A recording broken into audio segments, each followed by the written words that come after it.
Okay, ladies and gentlemen. So for those of you out there that want to enhance your knowledge on black magic, Russian black magic at that, I would highly recommend you get this particular book to educate yourself. I'm not saying go out there and practice any of this, but to educate yourself and to be aware of what could be sent or could be used as a form of spiritual attacks towards you or those close to you. So let's get ready to go in. There's a part of this book I do want to tap into because soon as I get a break, I'll be getting more. But let's talk about the blood magic. Blood is a special substance for a black mag. The blood in our veins pulsates and flows. It spreads nutrients throughout the body and also helps cause impurities. Only blood can regenerate. Blood in black magic is identified with the soul of a person, his life stream, and his astral energy. Among all the components used in black magic, blood has been and continues to hold the leading position in terms of strength and frequency of use. So some of y'all being guided to know there are people out there practicing blood magic or work with entities or deities that require for you to do a blood magic ritual. We also got the 11th internal spell. So this particular book's breakdown spells. I also wanted to show you guys how they do is something. Let me see what it's called again. Wait. It's something to do with the church ceremonies. So for some of you out there, you being guided to know that everybody, here we go, it's called church spells. So people that practice black magic, you understand what I'm saying? They highly aware who God is. You understand what I'm saying? Like, for some of you out here, you're being guided to know, like, educating yourself is very important, but you need to be aware of what the new generation and what people are doing nowadays. So we got the suitable times for casting curses during Easter, including the following. These are the church spells.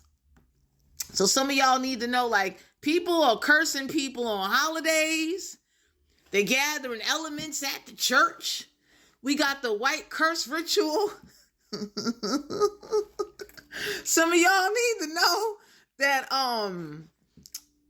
this right here is just the religious practices of the Russian black magic. Now, every religious black magic coven or group do not practice the same thing. So this is what the Russians do from Natasha point of view.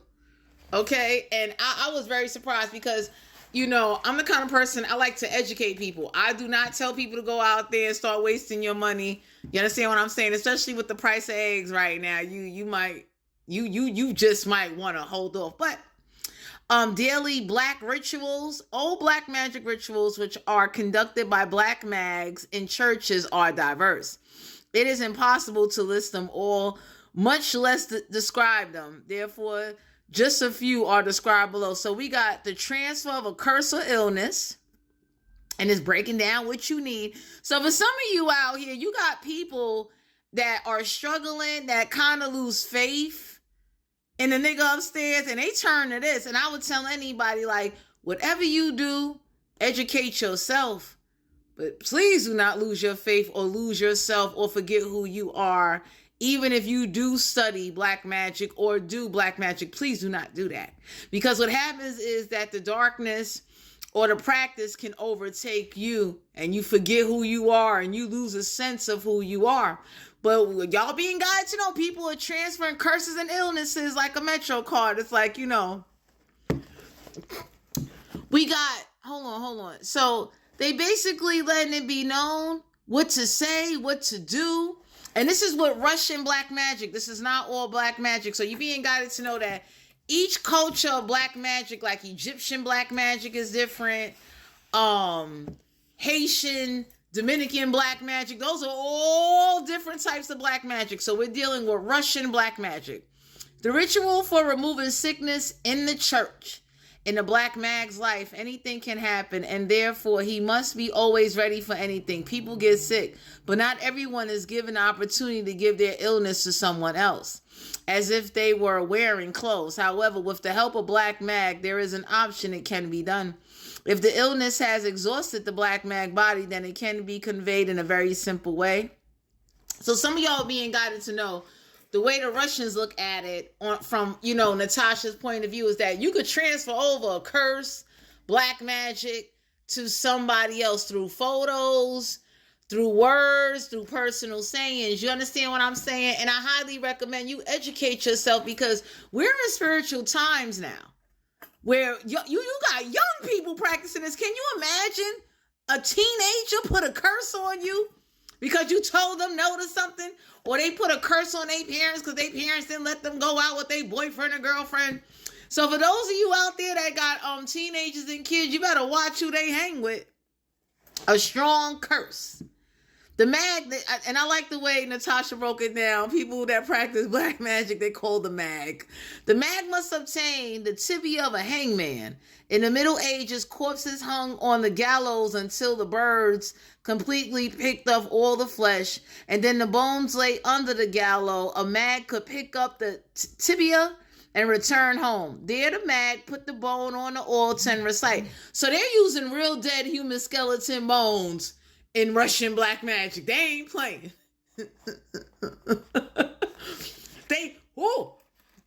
Can you imagine that somebody got a real bone?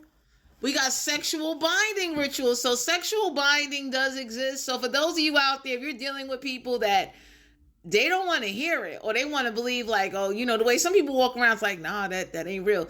So we got sexual binding. What you need: a red candle, a full-length photo of the beloved, a full-length photo of the woman seeking the beloved, red thread and honey, black beard, or wine. This ritual is only for a woman seeking to bewitch a man and is held in a cemetery. Find a grave of someone with the same name as the person you are binding. Cut off about 2 inches of the bottom of the candle. Glue the piece of candle onto the general area of the bewitched photo. So some of y'all need to know. Please educate yourself on black magic. That was just a little taste of what Russian black magic is. But you need to be aware of this, because we are in spiritual times nowadays. I don't condone doing any of this. You understand what I'm saying? But we got young people. We got people that are reading this type of stuff, and then they're actually experimenting and dealing with supernatural forces that they have no knowledge of and don't really understand what they're doing. So some of y'all being guided to know, if you want to learn more about Russian black magic, please follow my page. Please definitely hit the like button, and I'll talk to you guys later.